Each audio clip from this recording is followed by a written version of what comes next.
Mungkin kita semuanya pernah bertanya kepada diri sendiri, mengapa hidup kita seolah susah, rezeki terasa sangat jauh, kesusahan demi kesusahan datang silih berganti, seolah hidup ini tidak berpihak kepada kita.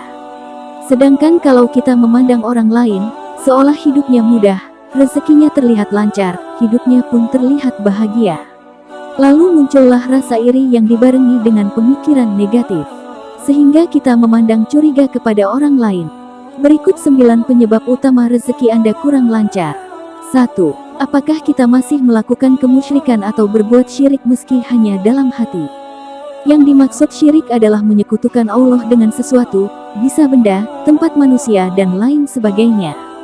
2. Perhatikan sholat kita. Kita perlu memperhatikan sholat kita. Misalnya sekarang Anda baru mengerjakan 3 sholat waktu, maka dari sekarang mulailah melengkapinya menjadi 5 waktu. Jika bisa hindarilah untuk menunda jika azan pertanda waktu sholat dimulai, karena disinilah awal sholat kita akan kembali seperti semula. Luangkan waktu Anda yang hanya 10 menit untuk menunaikan ibadah sholat, karena waktu luang kita semuanya lebih panjang dibanding mengerjakan sholat yang hanya butuh waktu kurang dari 10 menit. 3. Hindari sebisa mungkin menyakiti orang tua kita. Apabila kita pernah berbuat salah atau melakukan perbuatan yang menyakiti orang tua, mulai sekarang bangunlah dan meminta maaf kepada kedua orang tua kita, karena ridha Allah Subhanahu wa Ta'ala adalah ridha orang tua juga. Lantas bagaimana jika orang tua kita sudah meninggal dunia padahal kita belum sempat meminta maaf?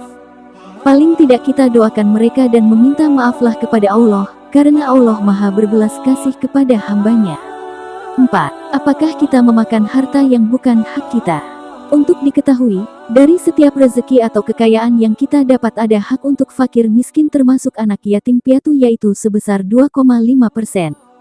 Karena itu sisihkanlah sebagian penghasilan kita untuk mereka. 5. Berdagang dengan tidak jujur. Apabila kita hendak melakukan jual beli, hendaknya tidak mengurangi takaran, bahkan kalau bisa lebihkan sedikit takaran dan niatkan untuk bersedekah. Apabila jual beli barang, utarakan barang sesuai dengan kondisinya. 6. Apabila kita semuanya sudah berumah tangga, hindari untuk menyia-nyiakan atau menyakiti anak maupun pasangan hidupnya. Apabila kita kesal dengan kelakuan anak atau pasangan, kalau bisa cobalah untuk mengoreksi diri sendiri, kenapa pasangan atau anak kita belum mampu seperti apa yang kita inginkan. Jika belum menemukan titik terang, kita bisa memohon kepada Allah untuk mencarikan cara terbaik sembari berusaha, karena Allah Subhanahu wa Ta'ala adalah sebaik-baiknya pemberi solusi. 7.